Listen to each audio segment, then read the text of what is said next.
over a year now, drivers in Sioux Falls have been dealing with the headache of construction on one of the busiest streets in the city. It has led to several lane closures on 41st Street, and for the next 2 evenings and early mornings, lanes on Interstate 29 will be closed as part of the Diverging Diamond project. Crews are removing part of the 41st Street bridge. What that means for drivers is two-way traffic, one lane in both directions on I-29 from 7 p.m. to 6 a.m. the next 2 nights. Thursday morning, the southbound 41st Street off-ramp from I-29 will be closed for paving for several hours.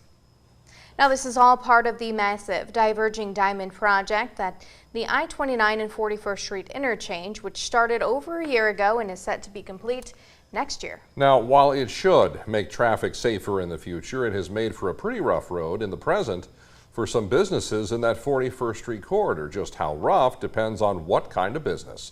John Gaskins with more in our 6 o'clock top story.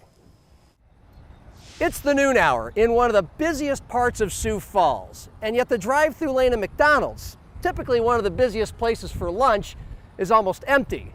And the reason really isn't that hard to figure out. The two westbound lanes on 41st Street, east of I-29, are closed for several blocks for a variety of reasons.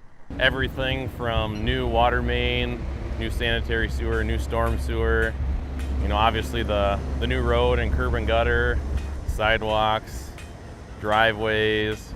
And then there's construction on streets just off of 41st, like Shirley Avenue, the road many drivers use to enter McDonald's, a road that has been closed for 2 weeks. Across the street at Batteries Plus, manager Ryan Bailey says sales are down, but not alarmingly. So the customer's pretty loyal. They're looking for what we got, and they're going to fight their way through it to get here.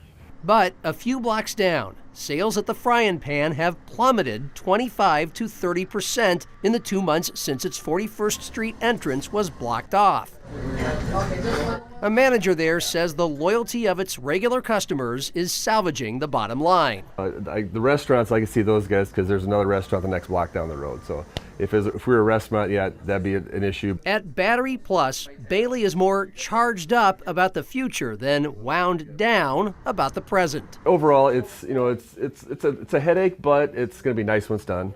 You just gotta have patience. Like I said, the street was rough before, so it's gonna be really nice when it's done. And, I think for the most part, we've been trying to minimize closures as much as possible. And I know, like Shirley Avenue, they had planned on having it being closed for almost 8 weeks, and they got it done in 4. Shirley Avenue is slated to open back up on Wednesday, so there may be a McFlurry of Happy Meals here again soon. In Sioux Falls, John Gaskins, Dakota News Now.